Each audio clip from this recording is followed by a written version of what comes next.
शेतकरी शेतमजुरांच्या हक्क यात्रेनिमित्त बच्चू कडू आज भंडारा जिल्हा दौऱ्यावर आहेत आणि इथं शेतकऱ्यांशी ते संवाद साधणार आहेत। आपल्यासोबत बच्चू कडू आहेत। हो, काय सांगाल, आज आपण इथं भंडारा जिल्हा दौरा घेतलेला आहे आणि शेतकऱ्यांशी संवाद साधणार आहात, काय नेमका आपला उद्देश आहे याचा? नाही, इथं जे काही लूट आहे म्हणजे शेतकऱ्यांची जे लूट होतं, शेतमजुरांची जी काही अवस्था आहे, या सगळ्या अर्थकारणावर आम्ही बोलताय। एका इकडे जातीभेद धर्मभेद जरी असला तर आम्ही लढतोय अर्थभेदासाठी।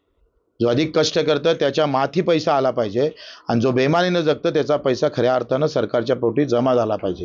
ही लढाई खरी तर हक्काची लढाई आहे, एका जाती धर्म पंथाची किंवा एका पार्टीच्या विरोधात असलेली लढाई नाही आहे।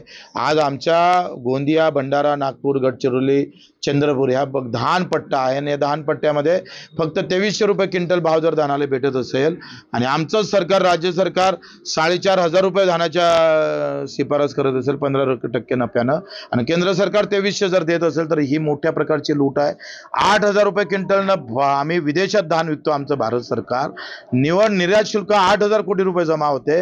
8000 पर 1000 ते 2000 लाख क्विंटल जर आम्ही धान्य जर निर्यात करत असेल तर पर क्विंटल मागं 4700 म्हणजे 80 लाख कोटीच्या वरते आपण आम्ही पाहतो। 8 लाख कोटीच्या वरते आम्ही हे पैसे सरकार जमा करत असतं। ज्या योजना चालवतो धान कमी भावानं देण्याचा, हाही शेतकऱ्याच्या खिशातूनच चालतंय, सरकारच्या तिजोरीतून चालत नाही।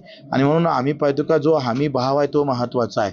कर्जमुक्ती आपण बोलले होते देवेंद्रजी, ते देत नसाल तर आम्ही सोडणार नाही, आम्ही आंदोलन करणारच। 28 ऑक्टोबरला आम्ही एकतर मुंबईत नाही तर नागपूरला घुसू, दोनपैकी कुठेही घुसून आम्ही आमचं आंदोलन ताकदीनं करणार आहोत। सगळे पक्ष एकत्र होऊन करणार, नेते संघटना एकत्र होऊन करणार आहोत।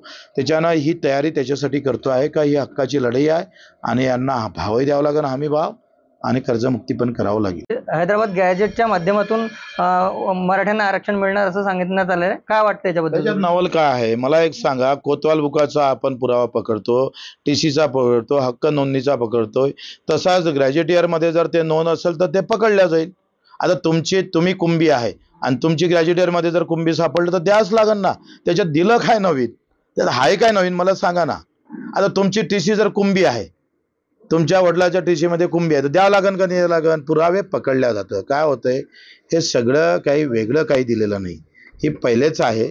म्हणजे साधं प्रतिज्ञापत्रावर अपंगांना काय म्हणते मराठ्यांना प्रमाणपत्र दिलं जातं, तर ही अधिसूचनाच आहे। हायकोर्टाच्या निर्णयानंतर हायकोर्टानं निर्देश दिले होते का एखाद्याची कोणाची जात जर त्याचे कागदपत्र नसेल आणि त्यानं जर प्रतिज्ञापत्र दिलं तर संबंधित अधिकारी चौकशी करण आणि चौकशीत वाटलं त्याला का ह्या जातीचा OBC आहे, तेली आहे, माडी आहे, कुंभी आहे, बौद्ध आहे किंवा अधिक कोणी आहे। इव्हन VJNT मध्ये तर आपण ग्रामपंचायतचा ठराव जरी दिला आणि तो VJNT भटक्या मुक्त जमातीचा असं म्हटलं तरी जातीचा दाखला देतोय। तर त्याच्यानं मला असं वाटतं का एकंदरीत जे केलं म्हणजे भाजपा जे सांगतंय का मराठ्यांना आम्ही असं दिलं तसं दिलं, तर जे प्रत्यक्षात जे कार्यक्रम आहे, प्रत्यक्षात जो नियम पहिलेच ठरलेले आहे ते त्याच्याशिवाय काय दिलं असेल की आता तुम्हाला घरकुल पाहिजे आहे तर मग यांनी नियम काढला, हां ठीक आहे, घरकुलाचा 8 वर नोंद असेल नाही तर किंवा PR कार्डवर असेल तर त्यांना घरकुल देण्यात येईल। मग ते पहिलेच आहे ना, त्यात नवीन काय करताय तुम्ही? आपण मगाशी बोलताना निर्लज्जम सदासुखी ही टीका केली, नेमकी कोणावर टीका होती? देवेंद्रजी हे सरकारवरच आहे ना। निर्लज्जम सदासुखी, ते पहिले म्हणायचं का 7/12 कोरा कोरा, तेव्हा काहीच म्हटलं नाही, दुष्काळ पडल्यावर दिन असं म्हटलं नाही, आता म्हणतो दुष्काळ पडल्यावर देतोय। म्हणजे मग हे काय, तुम्ही नागपुरातले आहे, विदर्भातले आहे, विदर्भात कापूस, तूर, सोयाबीन, धान उत्पादक, संत्रा उत्पादक शेतकरी मरताय, तुमचं एकही पॅकेज नाही, तुमचं एकही धोरण नाही, तुम्ही एकही त्याच्याबद्दल शेतकऱ्याबद्दल बोलत नाही, मग विदर्भातले मुख्यमंत्री असून फायदा काय?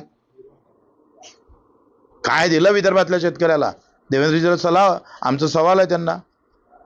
तुम्ही आज आम्ही पाहतोय तुम्ही निर्यातीसाठी सबसिडी दिली साखर उत्पादक शेतकऱ्याला, मग निर्यातीसाठी सबसिडी न देता तुम्ही कापसावरचे आयात कर कमी केले, मेला ना आमचा विदर्भातला शेतकरी। नक्कीच विदर्भातील मुख्यमंत्री असून विदर्भातील शेतकऱ्यांना नेमकं काय दिलं असा सवाल बच्चू कडूंनी केलेला आहे। रुपेश सपाटे, TV9 मराठी, भंडारा।